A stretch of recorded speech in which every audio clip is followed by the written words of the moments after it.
I'd like to call the general plan working group meeting together for Thursday, February 8th, 2024. Can we have roll call, please? Chairman Walt Stanish. Here. Vice Chair Lisa Hetchman. Here. Edwin Okamura. Here. Tom Donnelly. Here. Emmett Holzlander. Here. Judith Adamson.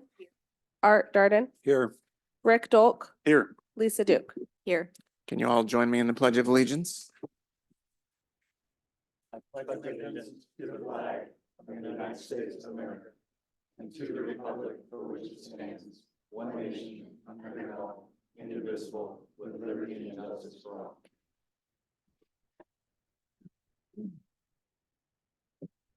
All right, next is public comment. Anyone that would like to speak for 5 minutes can do so, so long as it's not already on the agenda.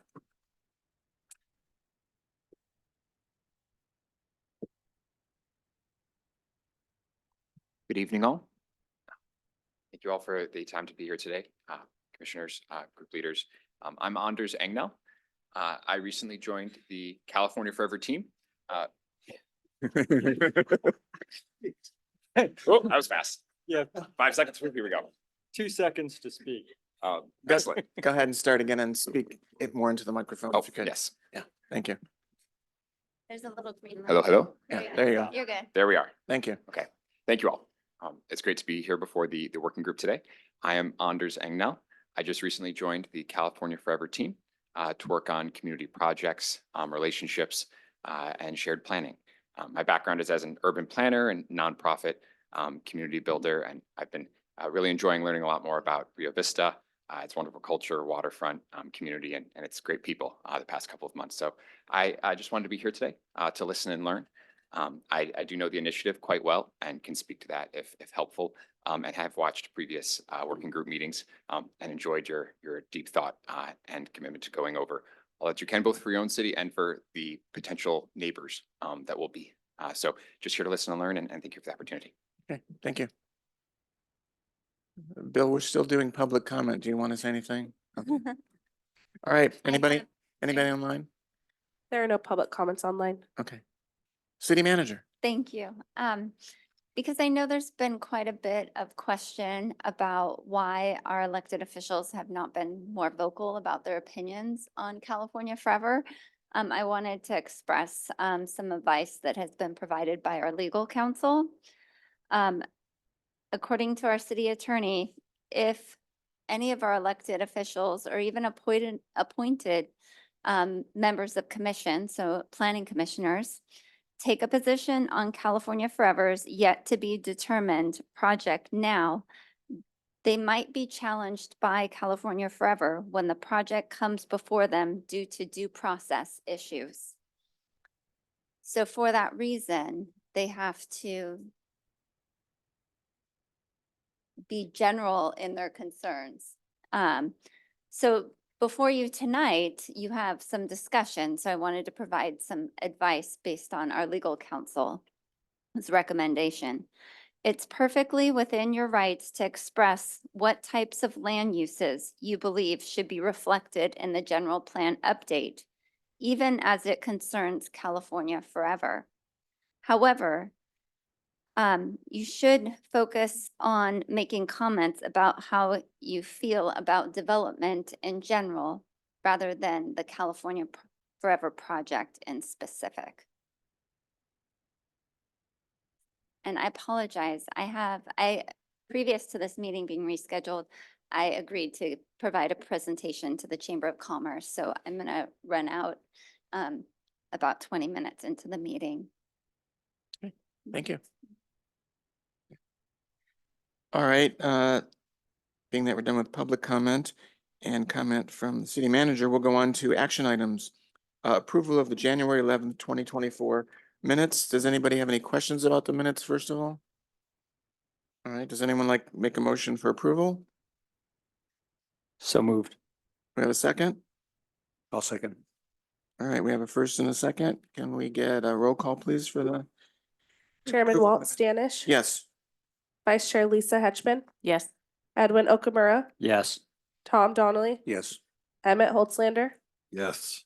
Judith Adamson, Art Darden. Yes. All right, we're gonna move on to item number 4, discussion. 4.1, California Forever update. I guess that's you, Paul? Yes, as chair, if we could bring up the presentation.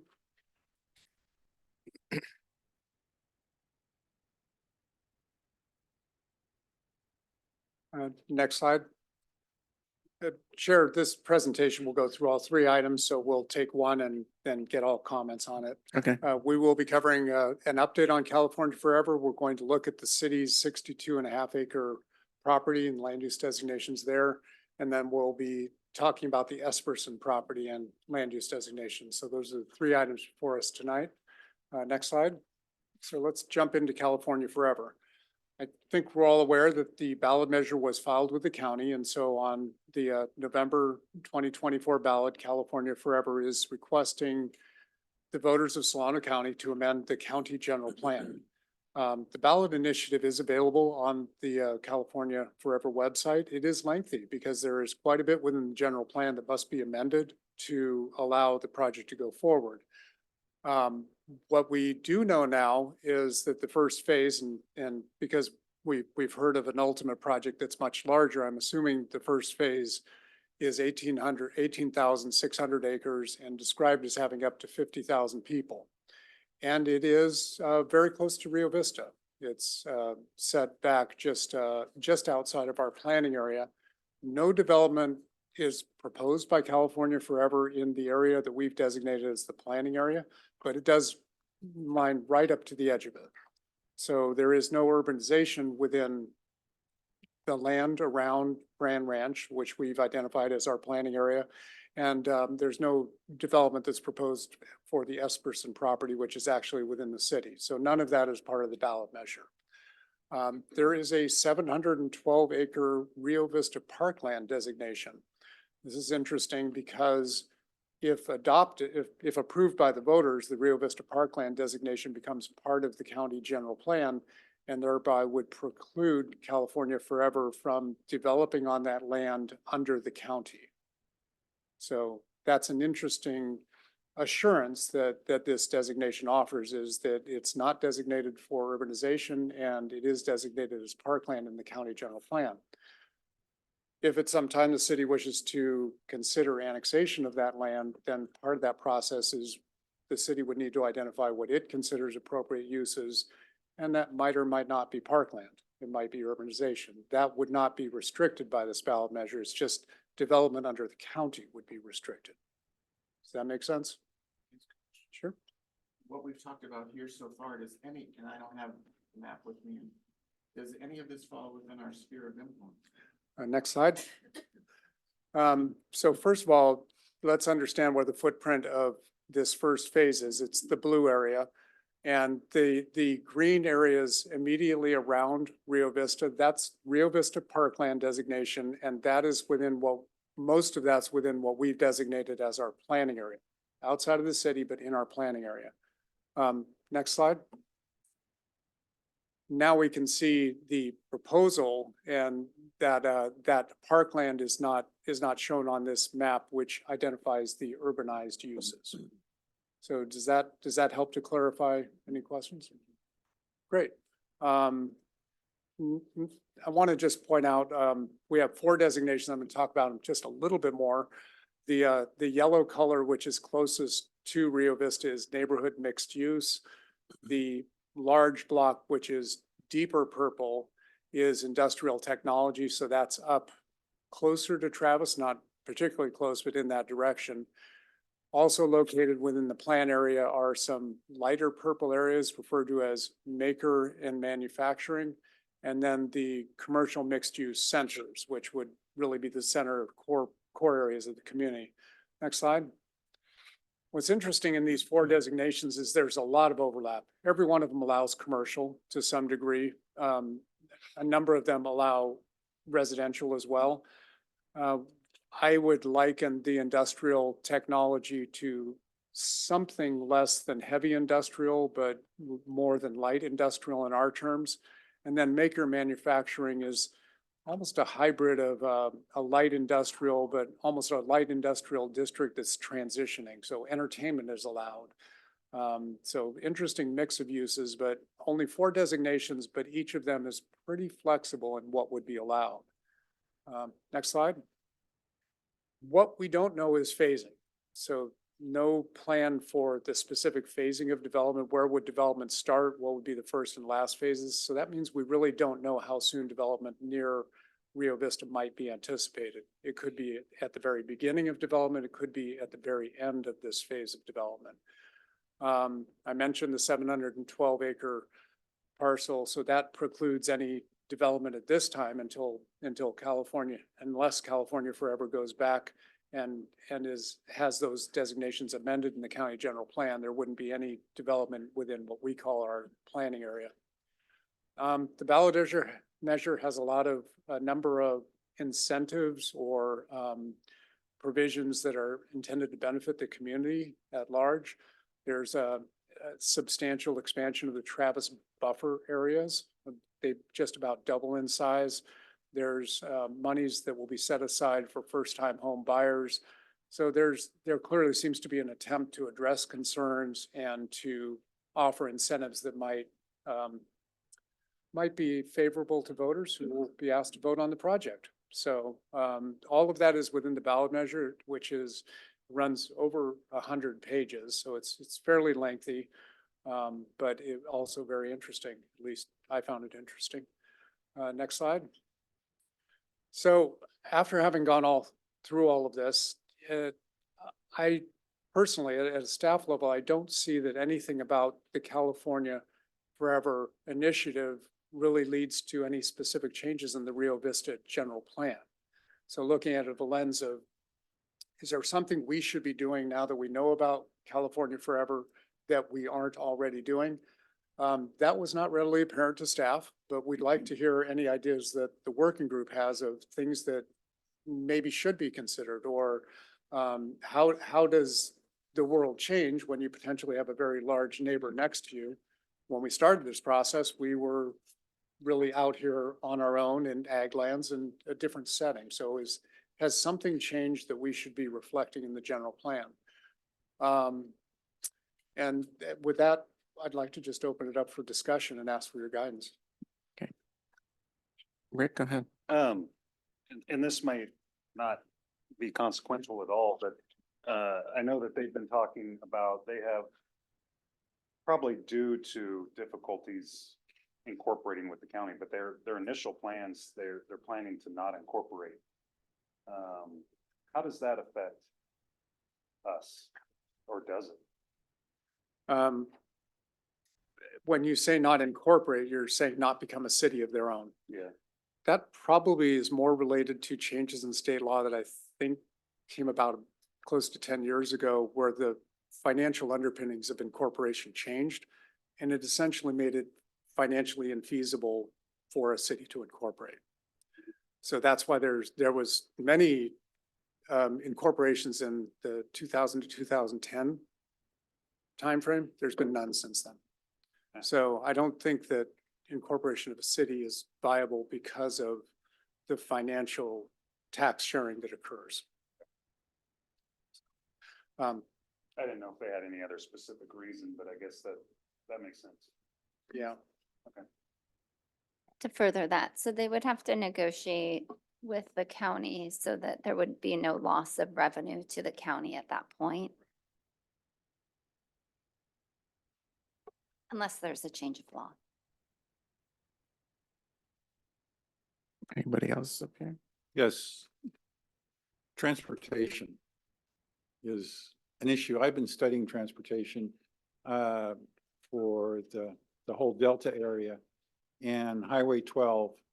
And let's say 50,000 residents, let's say that adds 5,000 trips a day.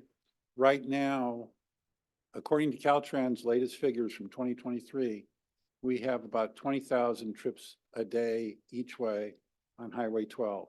That's comparable to what the traffic on 505 going north from 80 to 5, or 113 from 80 to Woodland. Both, and those are both 4-lane divided highways. And we've got the same type of traffic that they have.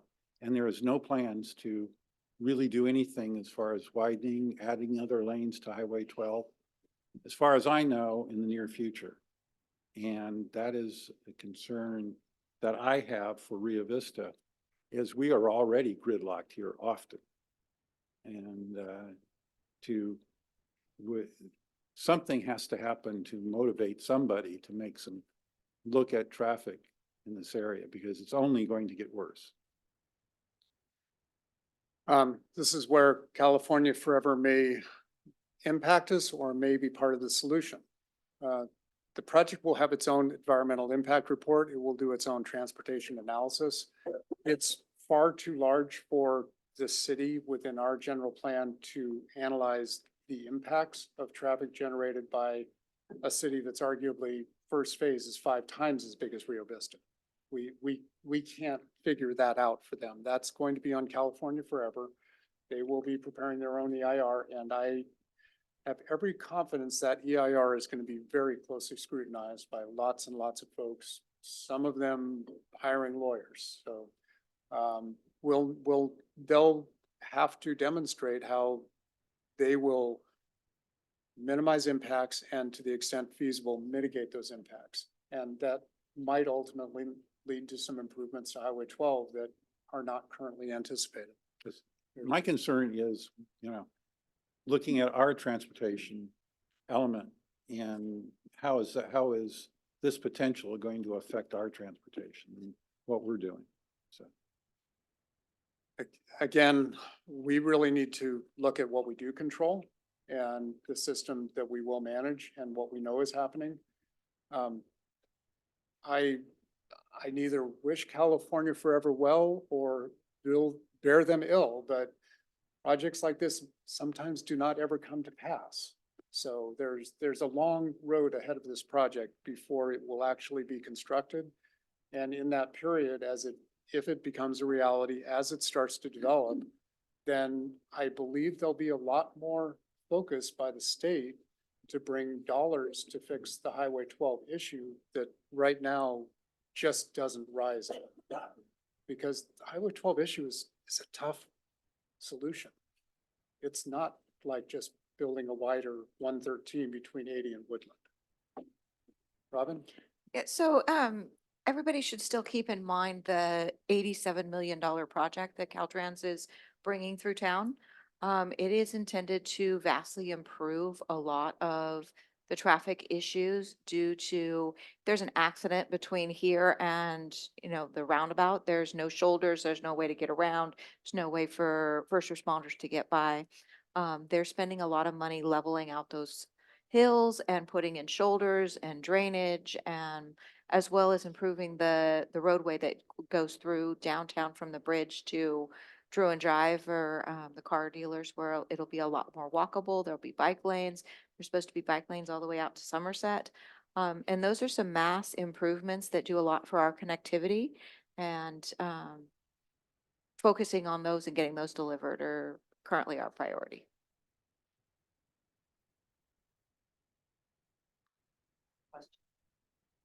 Does California Forever have to do the EIR before it goes on the ballot? No. They would have to do the EIR before any disturbance of land could occur. So the EIR will likely be at least a 2-year project.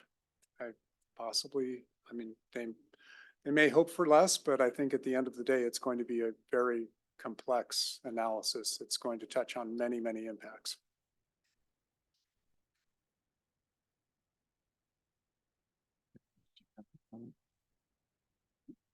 I actually don't. I just was going to ask whether we're talking about the land use designations or this is a general discussion about California Forever, which I don't think we're talking about. We did have a land use discussion at a previous meeting about the planning area. And we did at that meeting determine to stay with the urban reserve designation because we just didn't have a good sense of how to plan it. If there are other policies, other programs, other things that we should be doing because the general plan does more than just provide a map. It directs staff Right. efforts. I'm bringing it up just because in the packet, it speaks of land use designations and the questions toward the end were specific to the Esperson Ranch property. And So I was just asking whether that's what we're talking about right now, or No, are we we'll- just doing the general on? the, California the Forever. working group requested a discussion of the Esperson property specifically. So right now, we're really talking about the overall project Okay. that is California Forever. Thank you. Anybody from the public have a comment?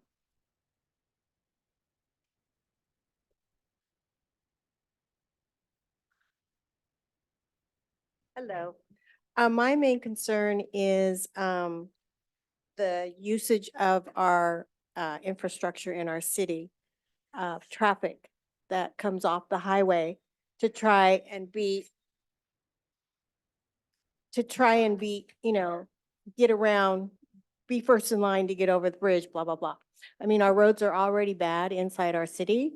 And so I think if that's something, I'm not sure that can be, considered in the general plan as far as the impact of increased traffic if a community like California Forever does come to fruition. I think that we need to consider that when we're talking about our general plan because we're going to be affected and infected actually by that. So, and I don't know if you know, but there is a new redlined plan out on their website that decreased the 18,000 acres to 17,500 or something like that.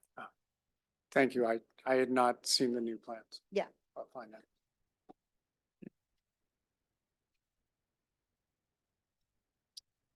Good evening. For the record, my name is Bill Mortimer, resident of Rio Vista. I'm not going to rehash what was just mentioned.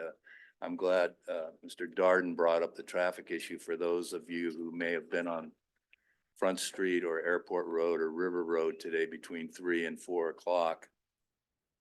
I'm concerned about just the Brand Ranch going in, let alone 40,000 more people without any changes to our surface streets and this bridge is somebody's on crack here. I mean, if you don't change the surface streets and the bridge, it's game over for moving it, for getting around and emergency vehicles. So, and I don't know how we plan for that. We don't have the money for anything. So I just appreciate Mr. Darden bringing that up, and that's part of an EIR, I would imagine. It's a far-reaching impact on this whole area.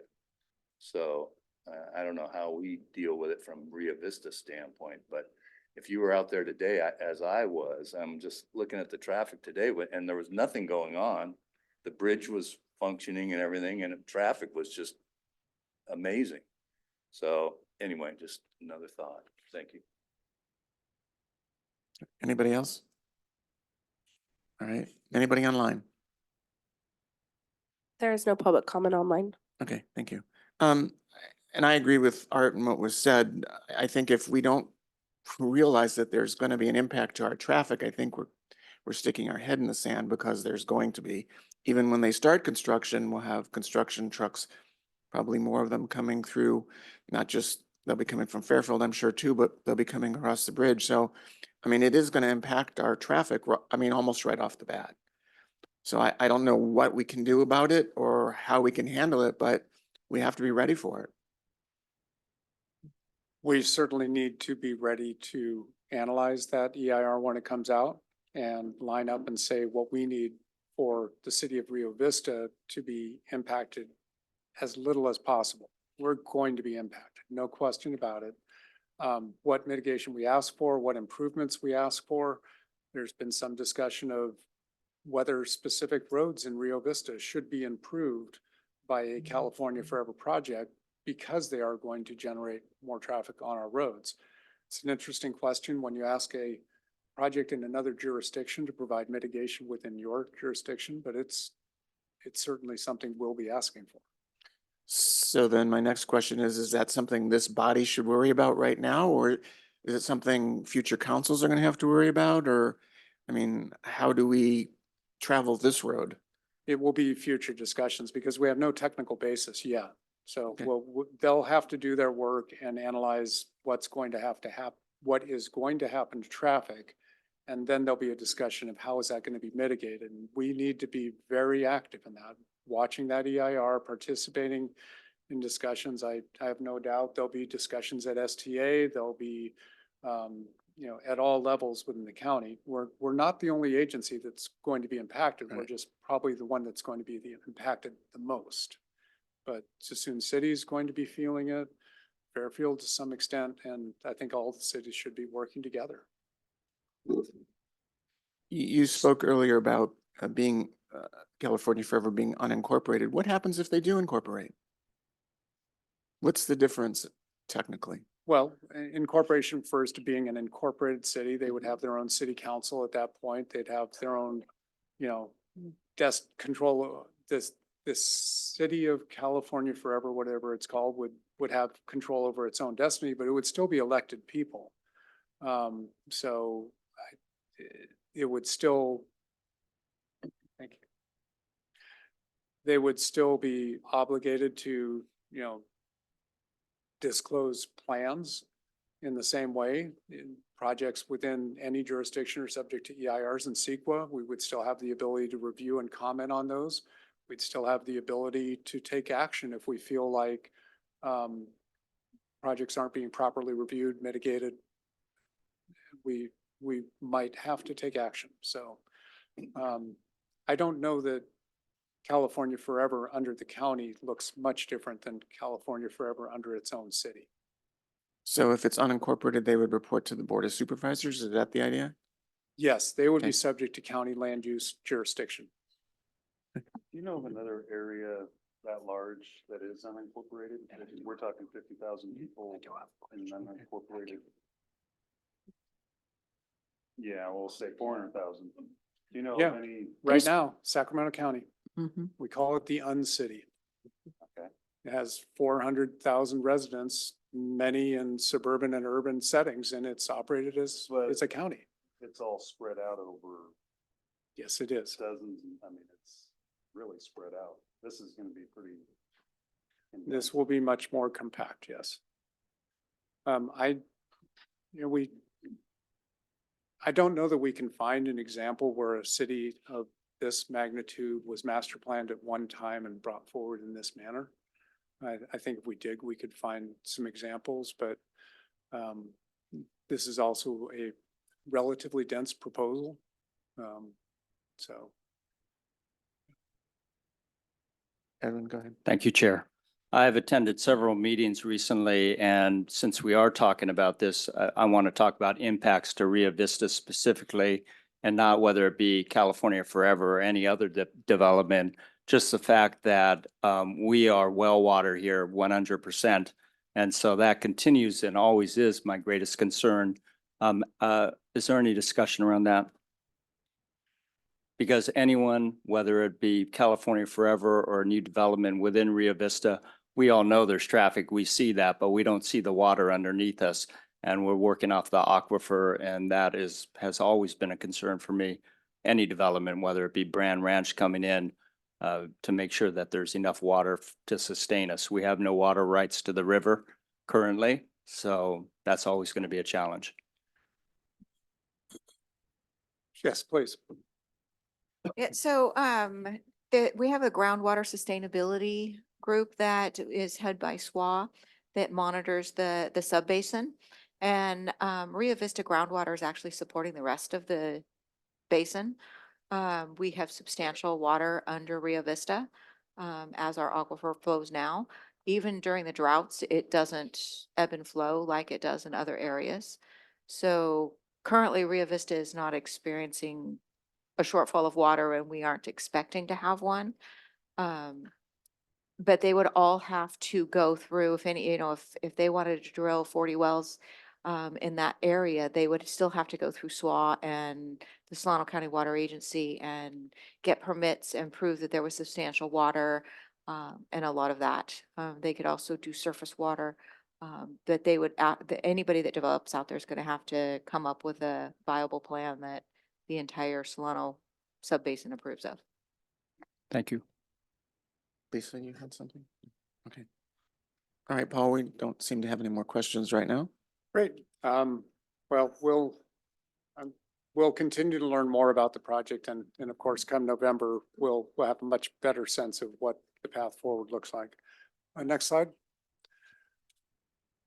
The city owns 62 and a half acres between Harris Airport and Church Roads.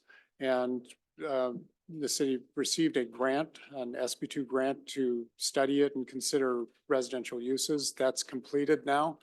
And the result is it's programmed for primarily residential uses, would be supporting parks on site as well as detention basins, which are required to slow the runoff of stormwaters.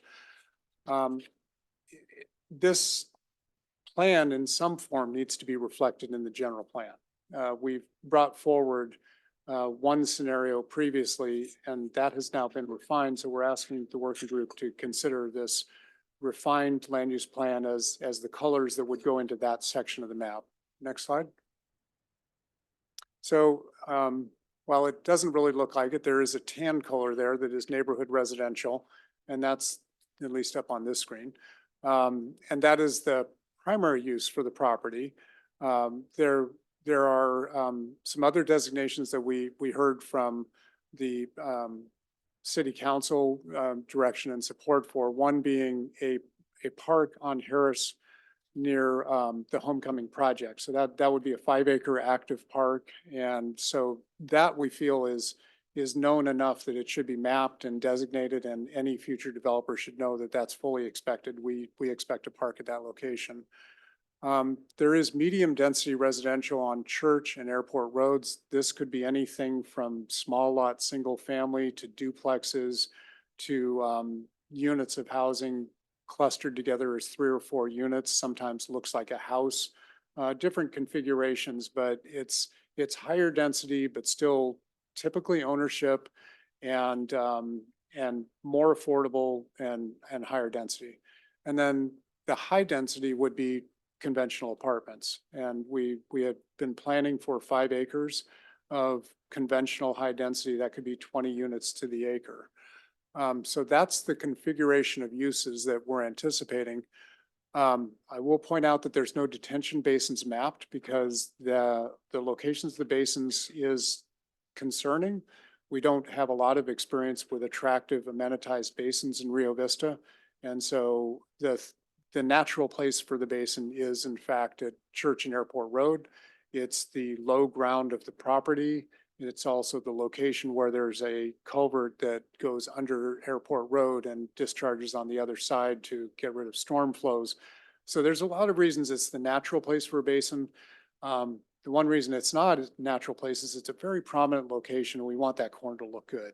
So we left the basin off, and if and when we go out for proposals for the property, the location of the basins will have to be considered, and that will come back to the city to look at plans and make a decision about exactly where do you want those facilities, how attractive can they be, how would they be maintained so that they're an asset and not a detriment to the community. Next slide. So here we see the breakdown of acres, a little more than 35 as the neighborhood residential. So that's conventional single family, about 17 acres medium density, 5 acres high density. We have 5 acres of parks mapped, but there would be at least an additional acre, which would be a small, really very local neighborhood park. So think of a place where families would go to a playground set kind of a thing. And again, the detention basins will be determined at a later date if we do in fact go forward with soliciting proposals. Next slide. So that's how we're proposing it be mapped in the general plan. Wanted to get your feedback. Is that looking acceptable? Ready to go with it? I have a question about that. So as far as the state requirements for affordable housing, would that high density area be considered for that purpose to fulfill the requirement of the state that we have land set aside for affordable housing? We're planning ahead. We have just gotten our 8-year housing element adoption certified. So we're good for the next 8 years. And in 8 years, the state will say, okay, now where is it going to be? So we're planning land that could be considered for what's called the Regional Housing Needs Allocation, RHNA. And that 5 acres of land would qualify for that, yeah. But it's not yet designated for that, but it would qualify for it in the future. Okay, because I was going to play the devil's advocate and say, let's say their ballot measure, California Forever's ballot measure fails, and they decide they want to develop within our city limits and they purchase land that's already designated residential. Could they, I was going to say, push the state to have that land designated for high density for affordable housing so they could build their higher condo apartment model No. here in town? No, they couldn't for a number of reasons. First of all, land use still resides with the local agency. They could come in and say, we want to build a project that's more than 50% affordable. And if they did that, we would be limited on our review of the project, but there still are height limits. They would not be granted the ability to do a 6-story apartment, for instance. We still have height limits. They might receive some density bonuses, which might allow them to go a little bit taller than otherwise allowed, or maybe develop the project with a little less parking than otherwise allowed, a few more units, but all of the density bonuses, we talked about this last month at the Planning Commission, all of those density bonuses are relatively small accommodations to make a project pencil better or to get a few more units. They couldn't come in and propose something that's fundamentally different than what we've approved. Okay, thank you. We discussed previously trails, and is this an appropriate, would you put the trails on here, or, the bike and running and possibly golf carts to move from Liberty Trilogy area to the downtown area? We had talked about going through this area. Not on the land use map, but they'll be on the circulation diagram. So you'll see that we developed a whole system of trails along the periphery and the connections. Those are all going to be in the general plan circulation element. Okay. I got a comment. I'm not understanding neighborhood residential at the corner of Church and Airport Road. I mean, that seems like a natural kind of commercial area, something along those lines. If it was residential, I mean, I could see this just being sound walls enclosing the whole place. And I don't think that's the kind of presence we want to have along our street frontages here. But I just don't get the sense of that being considered neighborhood residential in the corner. It's a bit of a holding designation until we know where the detention basins will go. It's going to be a significant engineering undertaking to get the detention off of Church and Airport. It can be done, but that's something that we'll take on when the developers come in and they can start to tell us, we're going to spend this much money in order, do you really want us to do that? And maybe we'll say yes. At that point, the interesting thing is this is city property. This is not a typical development project. We're entirely in the driver's seat as far as what is allowed on the property. So. I believe that in a previous diagram, we had designated along Church Road. And I think it was flexible, but there was going to be commercial at some point along there in a previous map. Was there not? There was a scenario where, or a plan option that included that. There was also discussion about the fact that there is more than 10 acres across the street, across Church, that is going to be neighborhood commercial that would provide for that commercial designation. Are you, oh, Yeah. I'm sorry, on the other side of Church, Church yeah, Road. the other side of Church and Airport, that other corner is now designated in our general plan, draft general plan, as a neighborhood mixed use, predominantly commercial designation. Can we go back I- to that map so everybody can see what we're Absolutely. talking about, please? Okay, I understand that, but so the it's empty storage. The property in question, Mr. Donnelly identified it is at Church and Airport Road. Right now it's designated as neighborhood residential. that had been the site in one of our scenarios of commercial, and there was a discussion of whether this project should include commercial or not. And at that time, it was pointed out that commercial would not be the same developer coming forward. So typically, people build a type of housing. Most developers don't even build high density and low density, but introducing commercial here would just be holding out that property for a future commercial developer. With 10 acres right across the street, the question is, would that really be viable? That 5 acres helps to make this a viable project site economically.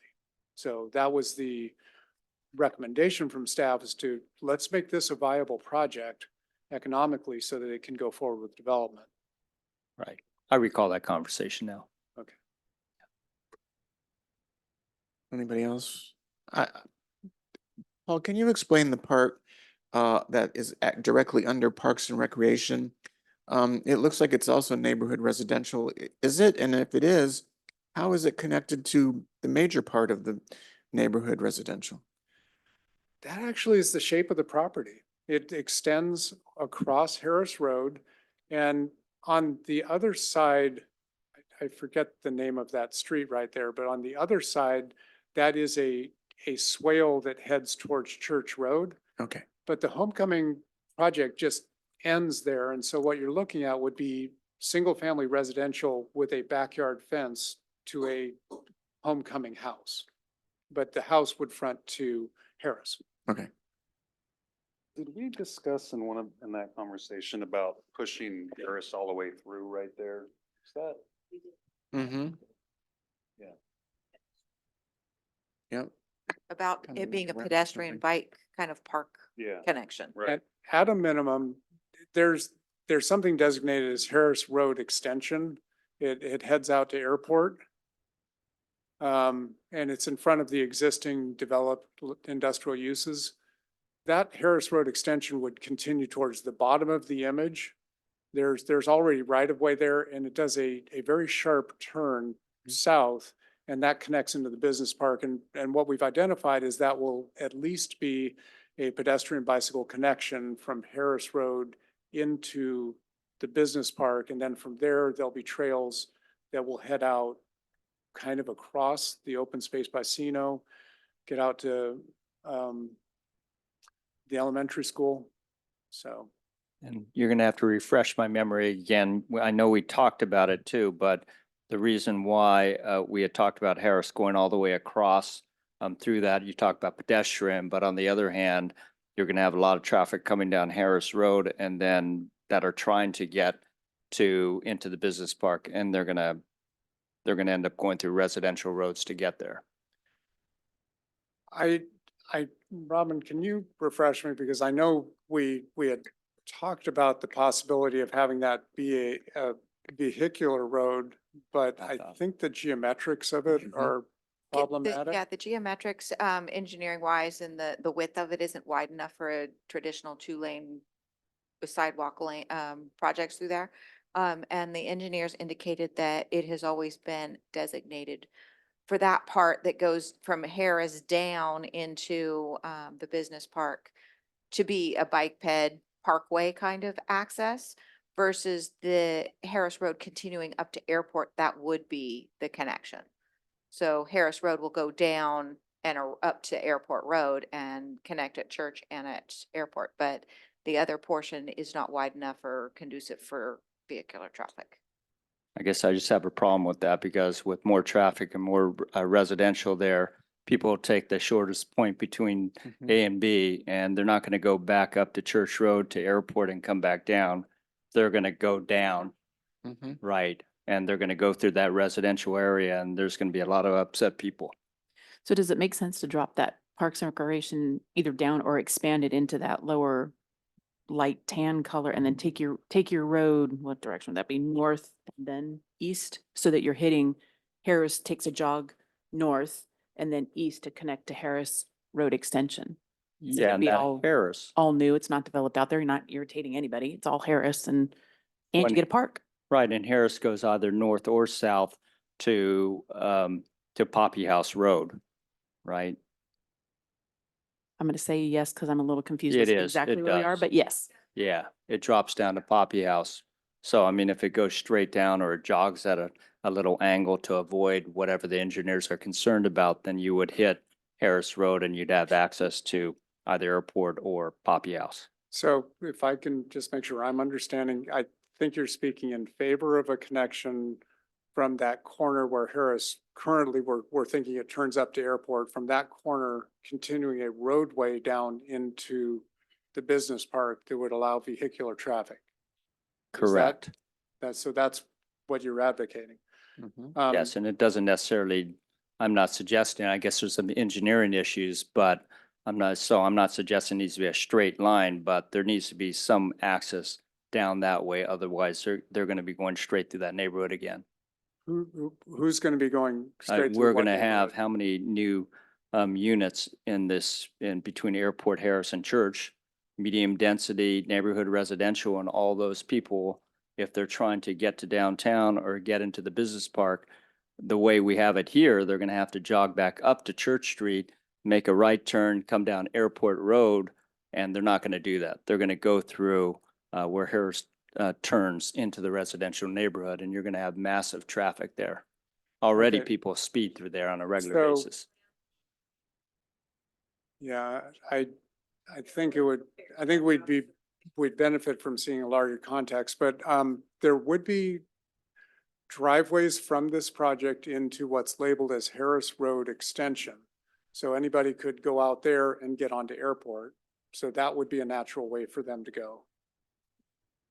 And we're not seeing streets that would come out from this project onto Airport Road or There- onto there Church would- Road. There would not be any connections directly from this project to Airport. We don't want to have driveways coming out of this project onto Airport. But on Church we would?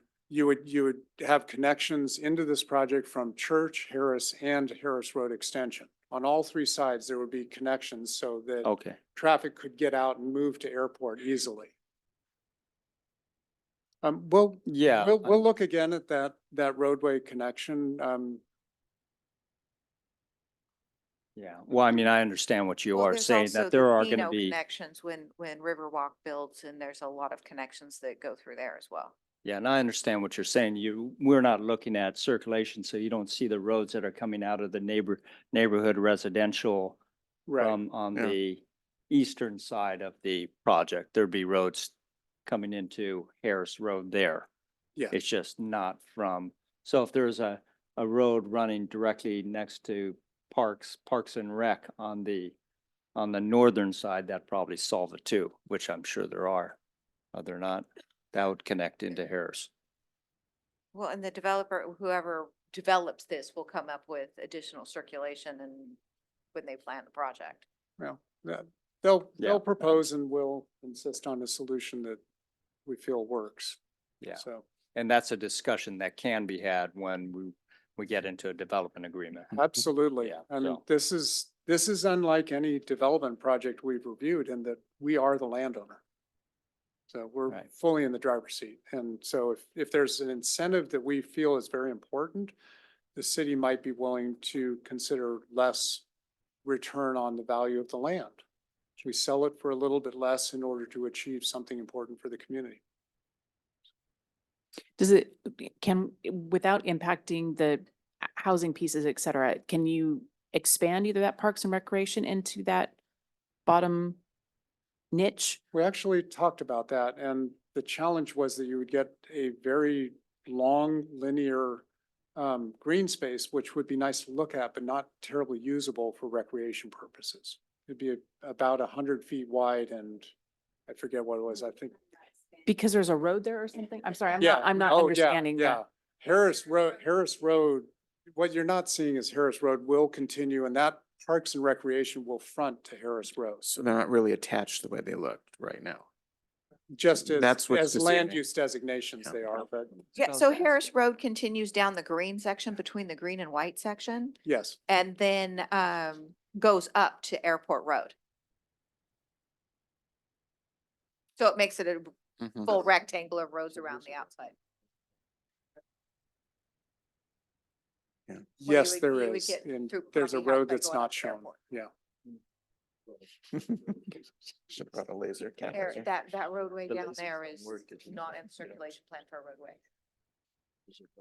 It's a bike and ped connection. There's a road. It's supposed to go straight through, apparently. I thought that's what Robin just said was a problem. That's what I thought. I thought Robin but just said that that was a problem with the swales, et cetera, and you can't do, that there wouldn't be a way to engineer that. That's what I heard, but. Yeah, that it wouldn't, that Harris Road would not connect to Poppy House. There would be a bike Oh, and no, no, pedestrian no. trail. We were Right. just talking, I think there was confusion because I think we were thinking the same thing.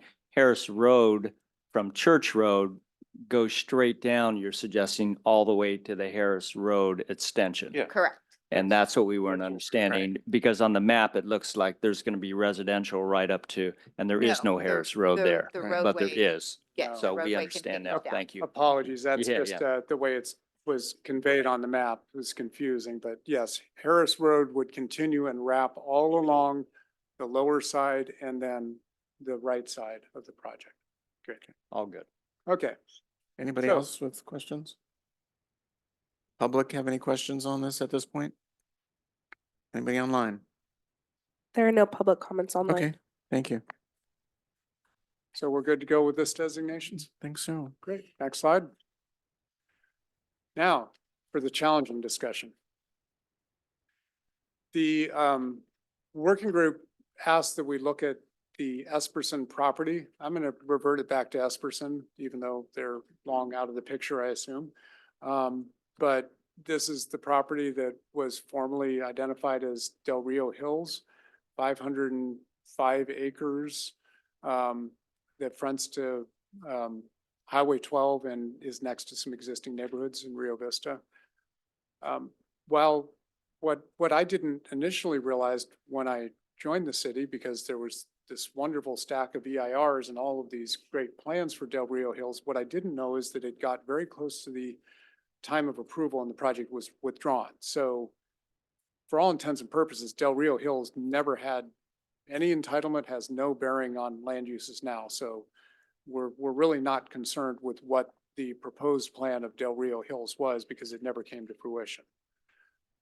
What we are considering this evening is how that land should be designated in the general plan. I will say that when we started this effort, we knew that nothing had happened on Del Rio Hills in many years. We knew that there was a lot of natural gas infrastructure. We believed that the natural gas infrastructure may have been the primary reason the project couldn't go forward. And we had no property owner who was expressing any interest. So at that time, we didn't see the value of trying to plan the Esperson property, if you will, trying to figure out how does this piece of property fit within the future of Rio Vista. We left it as neighborhood, next slide. We left it as, I'm sorry, let's back up a sec. I don't want to give away the story yet. We left it as Right. neighborhood residential and estate residential, both relatively low general plan designations, and that's what it is today. Next slide. So part of this dialogue that we're having tonight was needing to go back and figure out, well, if Del Rio Hills never went forward, what is actually the zoning? And what we've determined is not unlike the Brand Ranch property, somebody approximately 20 years ago was producing concepts for pre-zoning property. That's the step that you have to take when you annex. And what I believe happened is this diagram was developed for purposes of pre-zoning. The land was annexed, and upon annexation, it became the official city zoning, and it has sat there unchanged. Del Rio Hills never came through to approval, so this zoning has never been changed. What's interesting about this is a fair amount of land is retained as open space. That tends to be based on topography. So the swales, the low ground is set aside as open space, and it's a substantial amount. There is R1, single family residential, a little bit of R2 and R3 in there as well, and then some commercial up there on Highway 12 near Church. So this is the current zoning of the property today. Next slide. Now it's going to start getting more complicated. This is going to have an important bearing on your discussion. The state adopted a law, SB 330, that states the city cannot downzone residential property without providing that capacity somewhere else. So when we look back to that map or on this table, what we see is there was acres of land designated as R1, R2, and R3, and those designations could accommodate about 3,300 dwelling units. We can't lower the zone density of land on this property to a capacity of less than 3,304 units without finding somewhere else in the city for those units to go. You with me so far? Okay, next slide. This is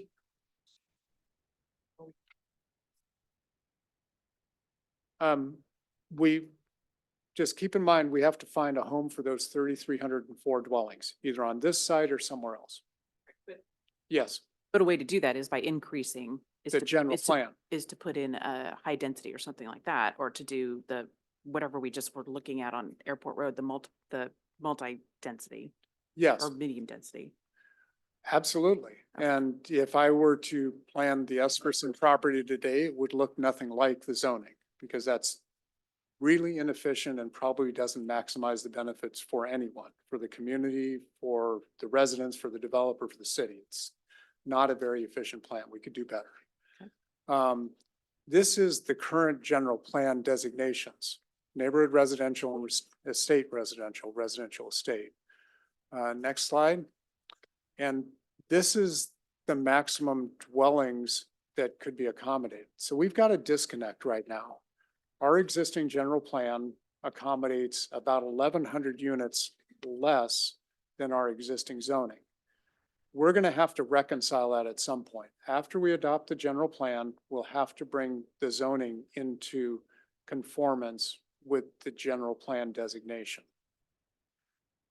So we've got a bit of a pickle to work out at some point, maybe now or maybe delaying it to the future of how we're going to address this. But we will have to at some point get to consistency between general plan and zoning. Okay, so that's the really tricky part of this whole discussion, is the limitation on downzoning, the number of units allowed under zoning, and the number of units allowed under the general plan. Next slide. So just kind of summarizing all the challenges we're wrestling with, and it actually was very helpful that the working group asked for this discussion, because it daylighted something that we hadn't caught, which is this general plan zoning challenge. Right now, as far as figuring out what to do with Esperson, we have some challenges. One is I've just discussed this issue of downzoning that we'll have to work through. Two, we will have to get to general plan consistency sometime after adoption of the general plan. We're going to have to figure out a way to reconcile this. Three is we've had no discussions with the property owner.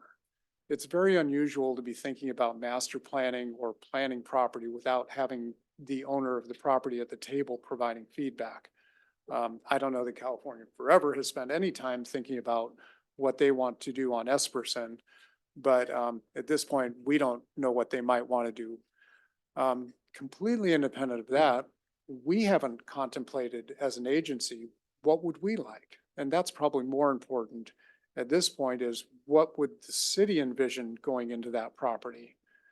So that's something that we can't really do very quickly. I would anticipate a dialogue of the uses on the Esperson property, starting with this group, requiring some input from the community, some input from the property owner, refining land uses, and then getting to a proposal. And that process, candidly, for 500 acres would usually occur over months, not weeks. And that's a significant impact to the general plan process, one that we are hoping we're moving towards completion of. So that's a challenge. we have not, we are really getting close to completion of the general plan environmental analysis.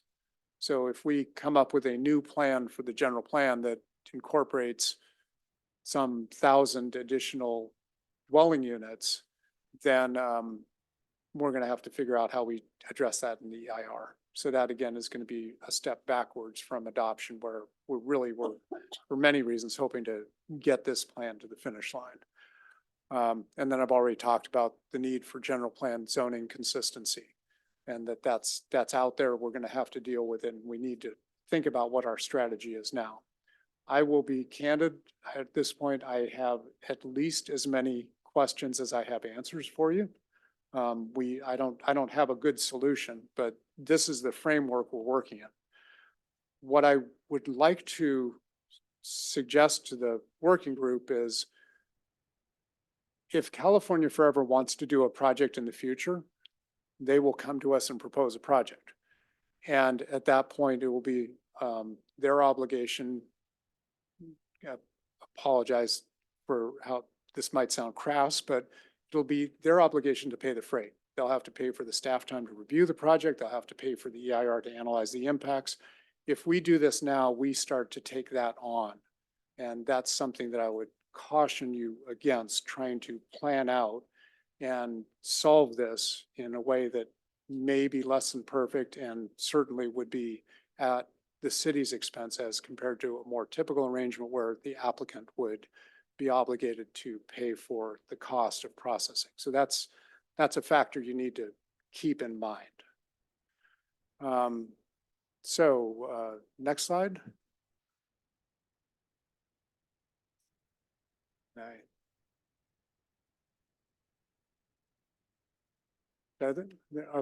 Okay. The next thing, and this is again part of Esperson and unrelated entirely to this discussion of residential uses. It has been suggested within City Hall that we ought to be thinking about some commercial at Church and Airport. That property has a somewhat unique potential for a type of commercial that we don't have anywhere else in the city for, which would be large format retail. We don't have big properties, big, in this case, we're talking about maybe 15 acres consolidated with access to the highway. So that's something that it's been suggested we really should consider, and we're asking the working group to consider. Go ahead, next slide. Here you see that new block, potential highway commercial. Across the street is, as I've mentioned, there is residential, or I mean, there is commercial property across the street. It's neighborhood mixed use, which is a lower intensity, not large format retail. This would be highway commercial is what's being proposed for your consideration.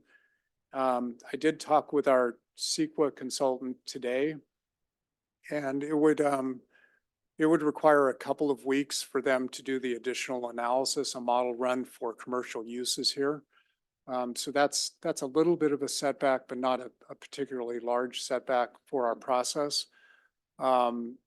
The other thing that we may need to consider is, regardless of what we do with this commercial, we may need to think about identifying some high density housing somewhere along Highway 12 in order to capture the units that we need, so that we'll eventually be able to get to zoning consistency to solve that other problem.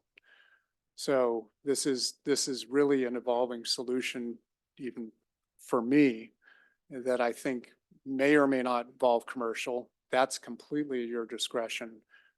May require that we think about some high density in order to get the designation up to what's already zoned and to get compliant with state law.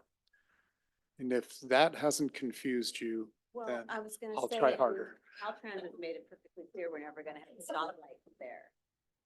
Ever, right? Caltrans says never a stoplight at that intersection. Not currently.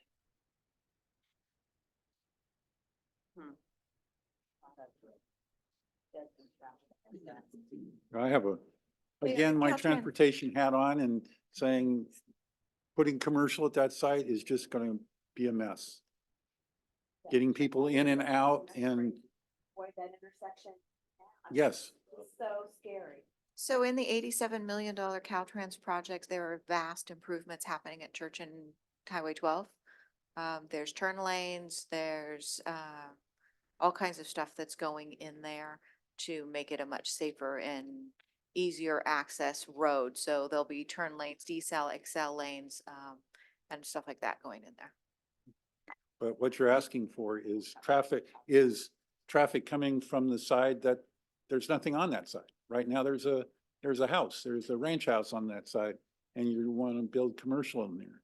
And so you're going to have a lot of traffic going in and out of that commercial space. To play oh, go ahead. Caltrans, obviously kind of a hand of this as well as what actually can go in and out of that property and how it does that.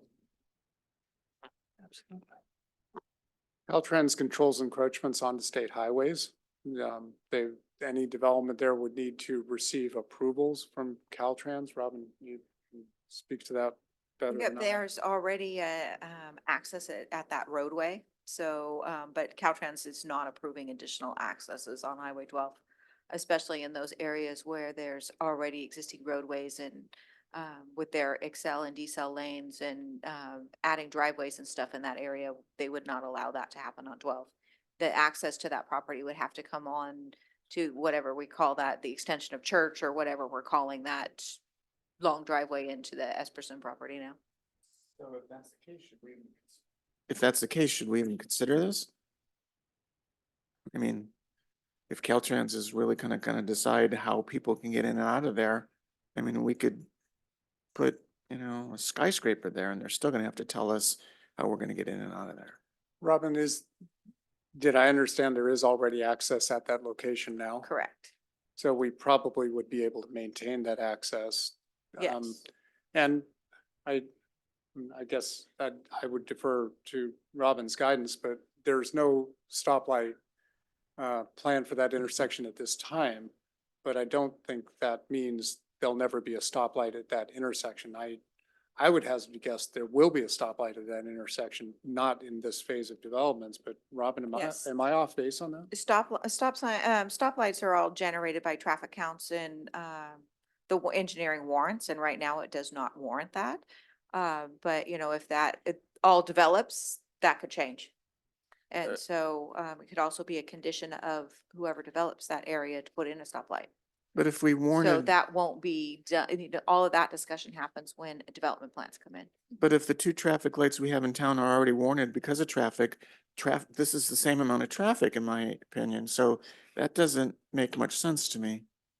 Well, according to Caltrans, it's not warranted to put one there. Are they going underground somewhere and bypassing that? No. I don't get it. No, the criteria for the existing stoplights may have been different at the time. It may have, the current criteria and the warrants required may simply be different than they were at that time. I thought it was just a few years ago that the city requested a stoplight there. Caltrans said no, and that their job was to keep the traffic moving through that area, and it was not. There was originally a discussion about putting a roundabout there, which is Caltrans's new way of putting in a traffic signal. And when they designed this project, they determined that turn lanes and decel and excel lanes would be sufficient. They are currently designing it based on that one side of Highway 12 being all farmland and no traffic coming from there. So, the hillside terrace crosses Highway 12, a major thoroughfare into town. And it's got schools crossing there. And so there's different warrants that go into that. So yes, you may have the same number of cars going up and down 12, but you have the cross traffic on Highway 12 going on Hillside. You also had a 3,000 house community go in at Somerset. And so, that warranted the stopping of 12 to get people in and out of that area. So it's not saying that Caltrans will never allow one there. It's just not warranted currently with traffic. There's So there's a better chance if Riverwalk gets developed. Riverwalk, well, it's a better chance if this side of 12 gets developed. So if I may play devil's advocate, I think you kind of addressed it. This is a general plan, so this is a 25-year plan. This isn't what's happening today. So this is a big commercial, the way it's zoned currently is a tremendous number of units, 3,300 units. And I think it would be wrong to not have commercial on this side of on that side of the highway as well, because they're going to need access to services. And you would make it a catastrophe for them to have to cross over Highway 12 to get to the other side to recognize commercial. And I think this sounds a little funny, but I did a project at the high school with one of the high school teachers, and they talked to the children, and they had a map of the entire city, and they mapped out where they thought commercial should be. And interesting enough, they did mark that as one of the areas. Oh, there you Not that go. so there you go. Yeah, No, I but mean, I think, again, mean, my and point, we understand your guys' concern about traffic. But we're dealing with traffic as it is now and working with Caltrans with existing data and existing projects, which is why the existing project is so important to us. And I would hate for them to say, oh, well, all this other stuff, you guys are planning for all this other stuff that may or may not happen, and have them pull that money and not deliver that project because the what if scenario is speaking so loudly when we really don't know. And we have no entitlements for any of these properties. We don't really know exactly what's going to go there. It could sit there for another 30 years for all we know. It has been vacant. It's been vacant farmland for a long time. And so when development comes in, that's why they look at project by project and do traffic analysis every time a project comes in. I think the reason why we're sitting here is because we're trying to predict the future of our city, and I think this is part of our city, so I think we somehow need to work it in. Whether Caltrans agrees with it or not in the future, that's another story, but I think, I mean, if we were basing this whole thing on Caltrans, we probably wouldn't do anything because we know they're not going to do anything. Well, yeah, When but the guess- general plan doesn't identify where traffic signals go. It just Right. does the circulation plan. Right. But if we decide to do this commercial, I mean, we should put it in the plan if that's what we decide to do. You should put if that's what you Right. want commercial, you should put it in the. general Right, plan, regardless of what Caltrans thinks about how we get in there or out. Yes. Correct. because they will, if they want to develop it, they will figure out how to get in and out of there. Right. Paul, can you go back to that one slide that has the Esperson property looking like a golf course? 2 more. There you go. The bottom right part where it's the blue and it says FW, what's that? Floodway.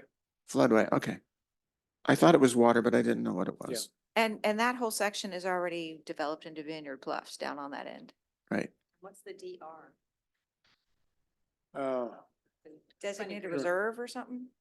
I think it's drainage. Drainage reserve? Let me see. Some of these designations actually are hard to find on our zoning. No. It- It's some kind of drainage reserve or wetland reserve, something like that. Yeah, because the color would make it.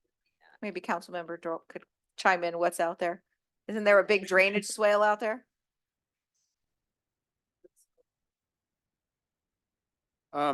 It's a recreation designation, open space and recreation, I think, Open area recreation. open area recreation. Now, this specific piece of property, as we know, is like Swiss cheese with all the gas wells that are there. Yes. How does this, when we're deciding what should go there, just because we're saying this should go there, those gas wells need to be capped and secured. Don't we have to leave certain spots around where they were available for open space or for a parking lot or something?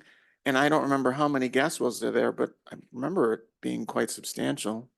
There's a lot of gas infrastructure. Mhm. And in the Del Rio Hills project, there was parcels that were left out for gas facilities.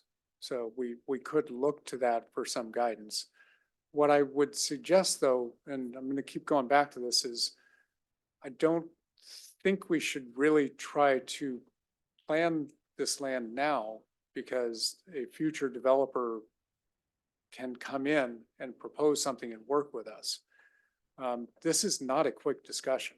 Mhm. To get to the right land plan and to get to the right uses. The other thing is, please keep in mind that just like we're wrestling with now, if we put residential uses down, we don't get to take those back in the future.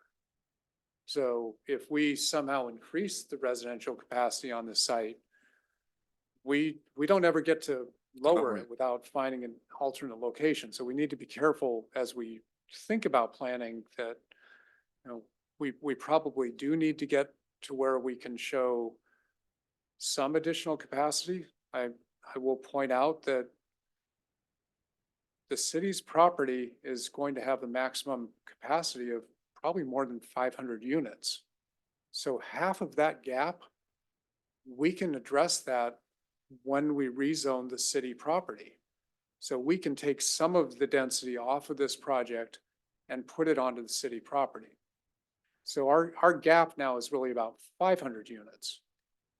So we do have an issue to resolve. We may be able to pick some additional density up if there is a Brand Ranch rezone, if that project does in fact go forward. So there's ways that we can take some of the density off of this property. I don't think we can move a full 1,000 units off. But So- I really would like to. The last proposal had it up to 1,100 from 8. What I haven't done is the math for what would be allowed under the current zoning. And that's the delta that we have to understand. The current zoning is, the current project that they're looking at is about 1,150 units. And so we need to look at what the current zoning would allow. Maybe it allows 800, so there's 350 additional units. 500 over on the city property. All of a sudden, we don't have that big of a delta to fix. So it may be a matter of, 5 to 10 acres of multifamily or something like that.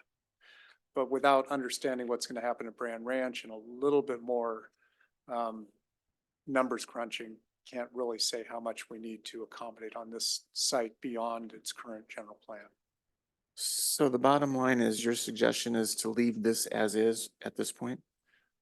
I'd really like direction on the commercial and let us work more on the residential and figure out, because honestly, that's a discussion that we're going to have to get the attorneys involved with, because state housing law and understanding the relationship between zoning and general plans is very complex. So we want to get it right. We also need to do a little numbers crunching on Brand Ranch, but of course we can't be assured that Brand Ranch will in fact be approved. It's a proposed project. Until it's approved, it's just proposed. So we need to be careful there. Go ahead, I, Rick. for just growing up here, been my entire life working under the assumption that intersection there on both sides was zone commercial. So this is the first I've heard it wasn't. I would tend to agree with Edwin, is that if there is going to be houses on that side in a pretty large amount, it would be beneficial to them to have that side as well. And I do think it'll force Caltrans hands at some point to address that. So I think it would, Thinking long term. Yeah, the other thing, I I'm know. supportive of the commercial. I think that having it there creates a little bit more momentum for the commercial properties across the street, kind of having one frontage of the highway commercial and the other not, I think kind of makes it so that other commercial becomes less viable. So I think that it's important to retain that commercial area.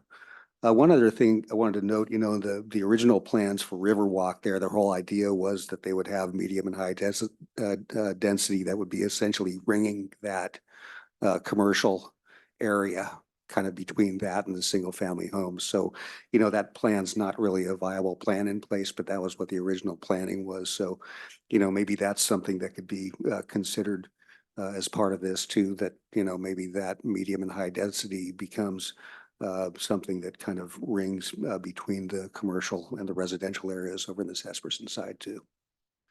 Yeah, that, you actually see the zoning for that show up in Riverwalk. If you look at the general plan, it's just red, but when you get to zoning, it actually is high density residential and commercial. So it's designated that way. So I have a question on the two maps I'm looking here and the simplified map that shows just residential estate and neighborhood residential, and then you've overlaid the commercial up in the corner. And that one says that you have a dwelling units, total dwelling units 2,200, which we're trying to get up. But we're talking essentially the same property that was zoned for 3,300 units. So where did those 800 units go? R2 and R3 is a much higher density per acre. That's where the zoning gets, although it has less land designated for residential, it has more at the higher density. So that's where it picks up the units. So couldn't we, is there any reason that on the simplified plan that you have residential estate, you've identified that, you've identified almost half the property, half the acreage for a residential estate. Is there any reason we couldn't shrink that down to just neighborhood residential, which would give us higher density? That'd make a huge difference. Residential estates, 2 units per acre. So you have a lot of acres that aren't contributing many units. Right, so if we shrunk that down and made that area neighborhood residential, we would capture the additional dwelling units. That's why we come to these meetings. What Mr. Darden's suggesting is that one solution, can we go 2 forward? Is to just convert some of this residential estate and amount as needed to neighborhood residential. And that would be one way to, without getting into a deep planning process, that would be one way to get a balance of our units, in essence, to get to where we meet the zoning capacity. That's a fairly elegant kicking it down the road. So thoughts on that approach?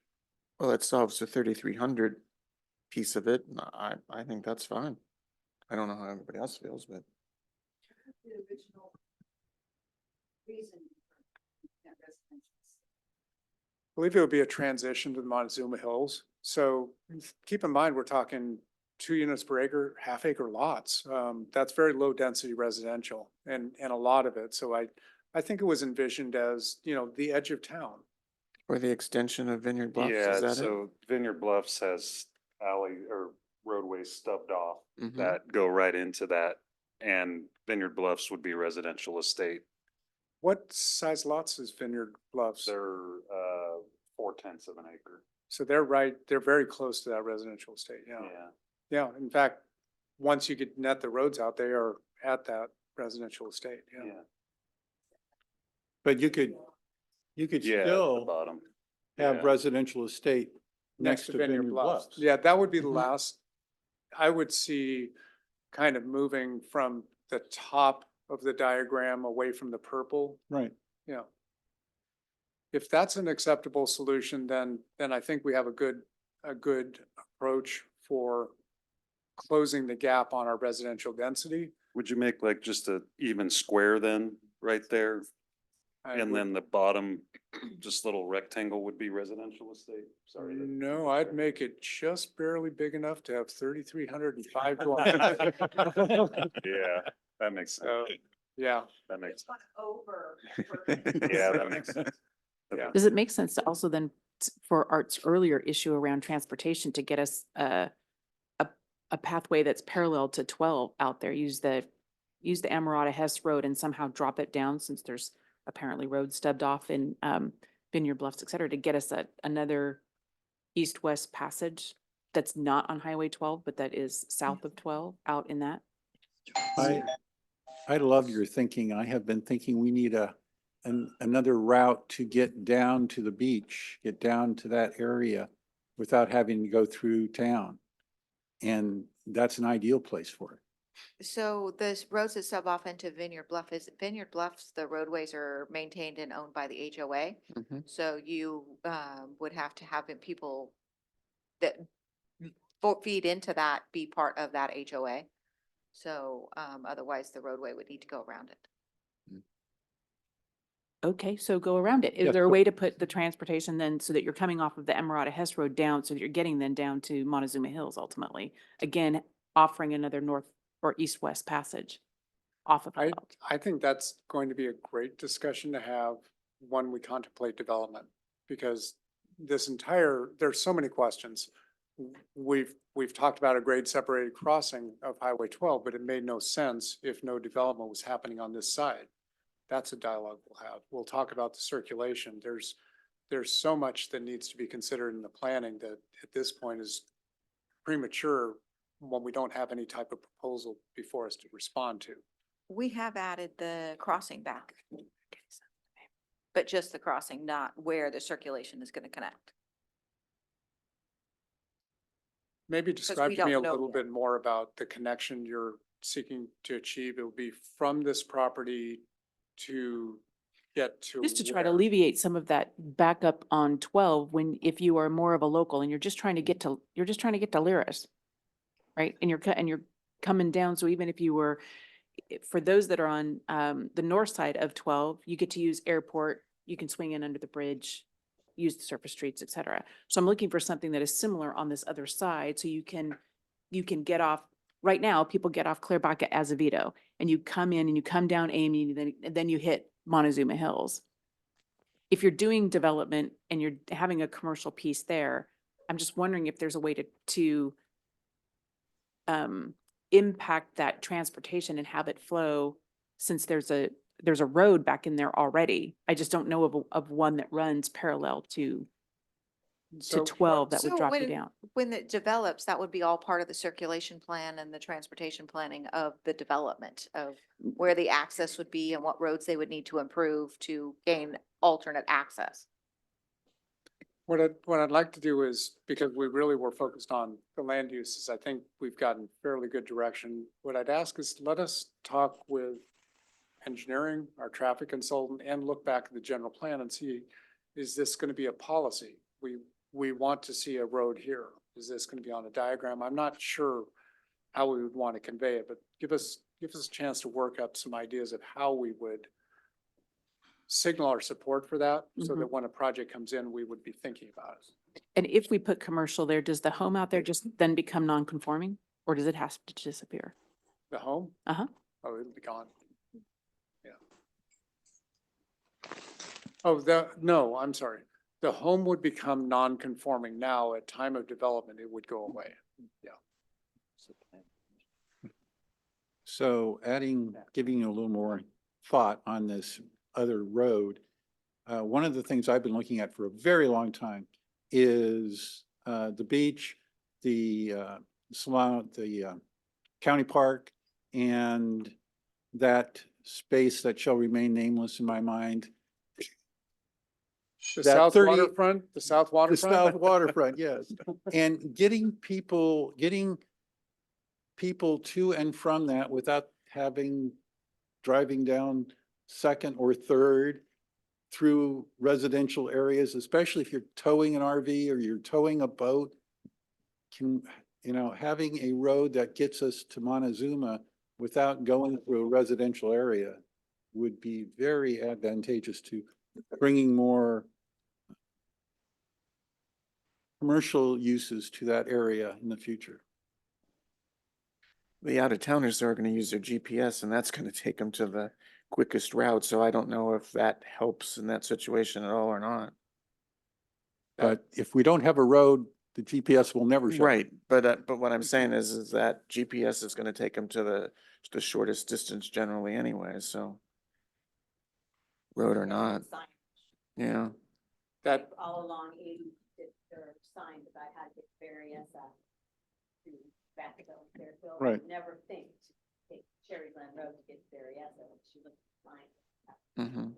GPS isn't taking that. Shut 505 and from. So, as long as you have good advertising. Yeah. The road. And again, coming from another area where you had big public events, Gilroy Garlic Festival. Signs were out on the freeway telling you turn off here to go to the Gilroy Garlic Festival. And because you don't want them going through town, and you don't want them going through a residential area. So you direct people at the time you've got events going on. I think this discussion has been really helpful and that we hadn't been looking at the development of this property and land uses, and so we didn't think about the circulation as well. We may want to have some conceptual alignments called out, just kind of, it's a way of planting our flag, saying we expect something to connect through here. We really need to work with the experts though, and get some guidance from Robin, from her team, from our circulation consultants, and see what we can do on that. So I've got the notes both to get parallel capacity downtown and to get a connection to Sandy Beach. Anything else?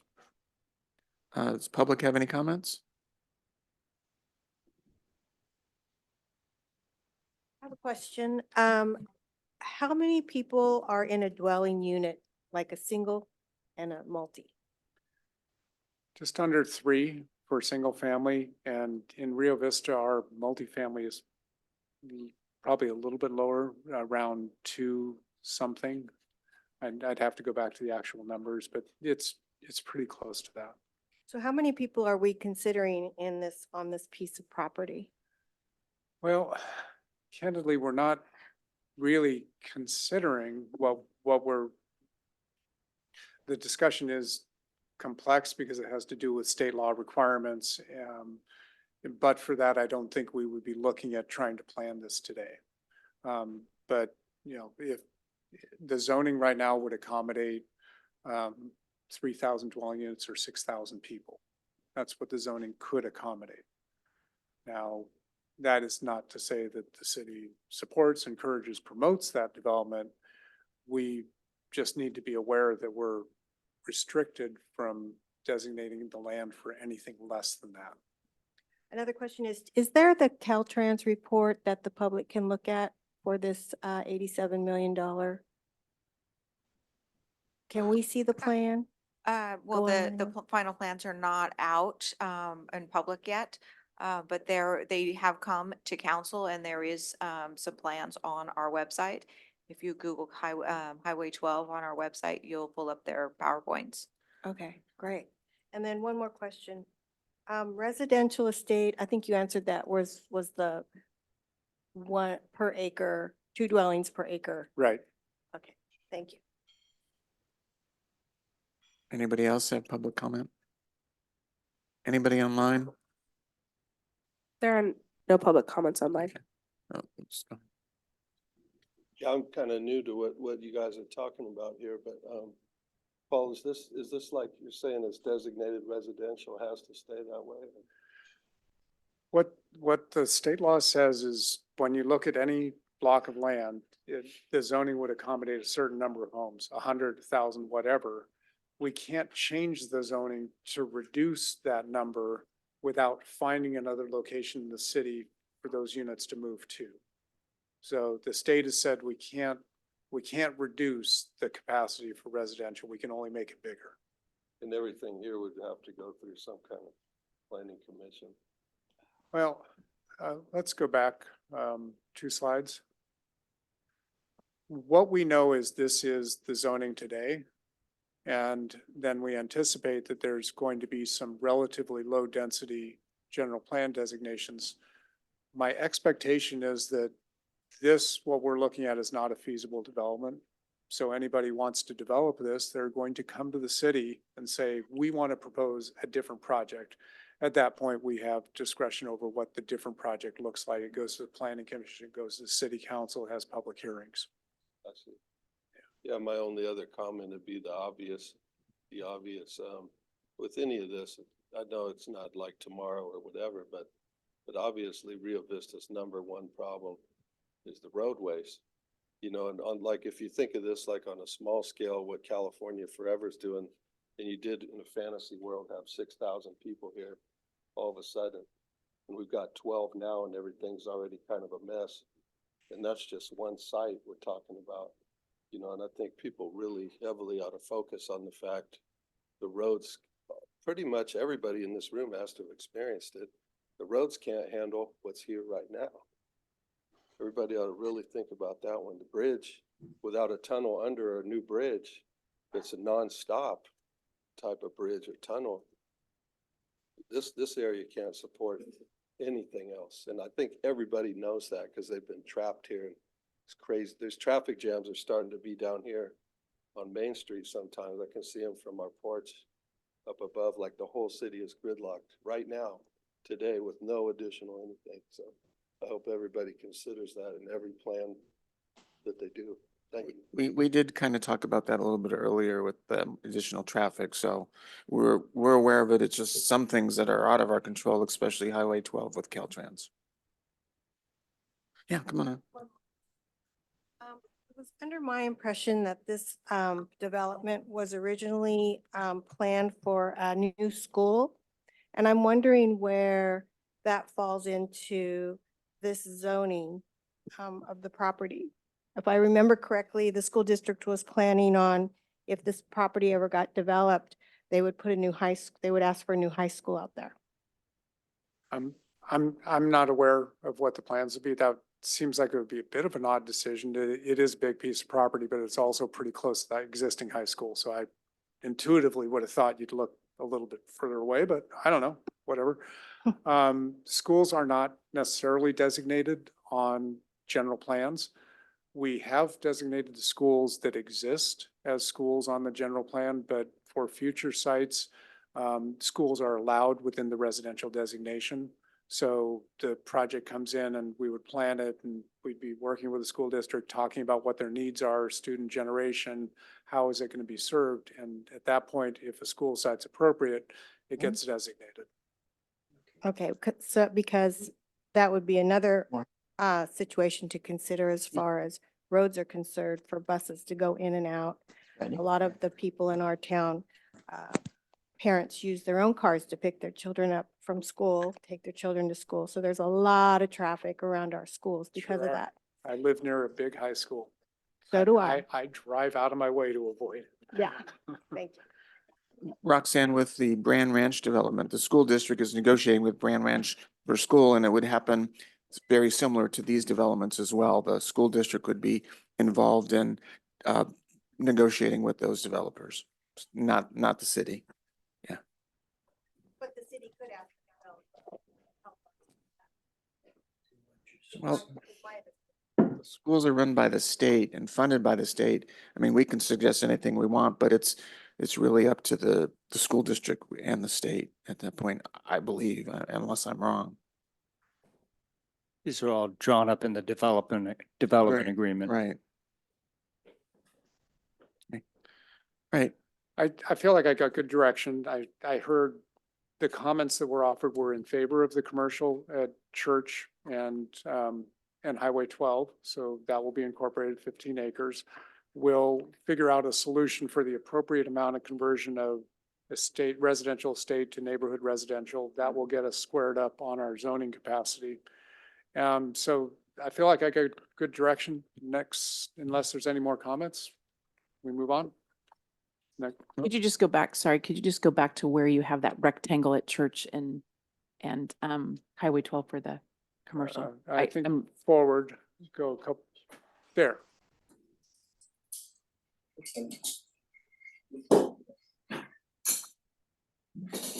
I'm not sure that's appropriately placed, but okay.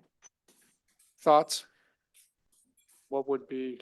Yeah, I think without having the road circulation, not considering that, I think that is problematic. I think it's problematic for access, for circulation. I'm wondering if the red should actually be along that blue dotted border instead.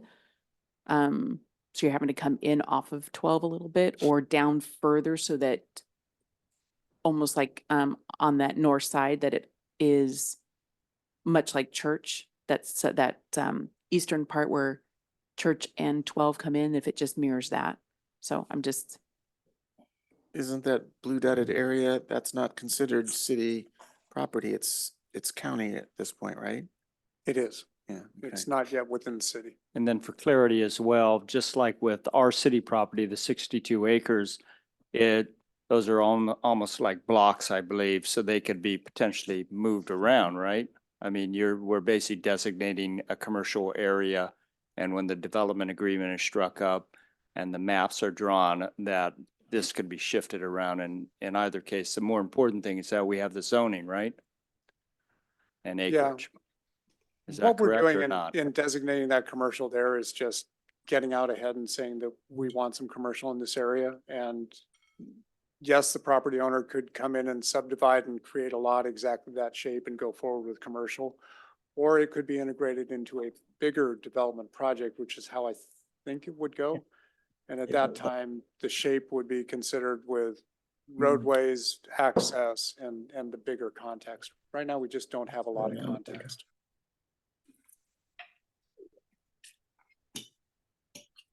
That's kind of a conventional approach of, you know, putting commercial on the big intersection. And I mean, to my eye, I would say Church and 12 will be a signalized intersection at some point. And if the development on the Esperson property goes forward, I think it just pushes that time frame sooner. But we'll, you know, of course, look at that later. It may turn out that 15 acres was too big or too small, and may turn out it's not quite the right location. That can all be handled in a future project review. Anything else from anybody? Okay. Next slide, next slide, next slide. There we go. Next meeting, economic development, and the meeting after that, about 2 weeks in advance, we're going to get you a full Word version. So that will be the April 4th meeting. We'll get to you 2 weeks in advance. We'll provide you paper copy and give you a digital. So this is going to be your chance to, you know, turn pages and look at the entire document and see, you know, what's in there. That document we're going to provide to you will have been modified in non-substantial ways, formatting, typos, just clarifications, maybe a little bit of structural organization. And that stuff's not going to be called out as changes. There will be some new sections in it. There's some expanded discussions that staff wants to put in for your consideration. So you will see some red lines in it. When you see the red lines, read that as this is new text that you haven't seen before. And so give it a particularly close review. 2 weeks ahead of the meeting. So that puts it, you know, the latter part of March, around March 20. Yep.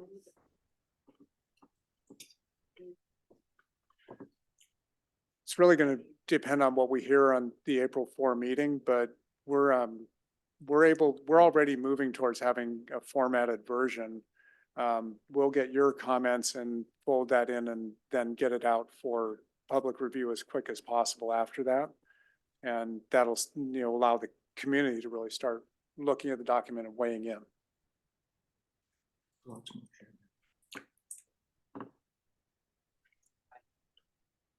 I think we'll want to talk about that on the 4th, but certainly we have website, the ability to comment via the website. We can also hold a meeting, just kind of an open house to accept comments.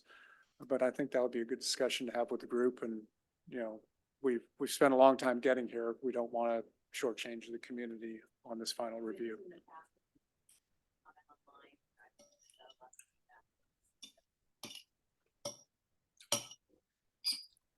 I will say that Pam Croningen, I probably messed Croningen. Yeah. The city clerk has been very effective at helping us turn out a great crowd. So we'll work with Pam to get a good crowd at, you know, a public vetting of the plan. The economic development element, when will we see that one? About 2 weeks. From now? Well, you'll have it at least a week before March 7th, so maybe about 10 days. We are, I think, was there discussion at the council of the economic development strategy? Have you, that's, Yeah, we received a small portion of it. okay, so. There was no public discussion. Okay. We've been trying to align the element with what we've seen of the strategy. So that'll be coming out. We will get it to you in advance so that you have time to review it.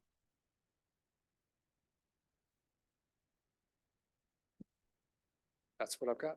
All right. So thank you, everybody, for coming and participating, and we'll see you on March 7th.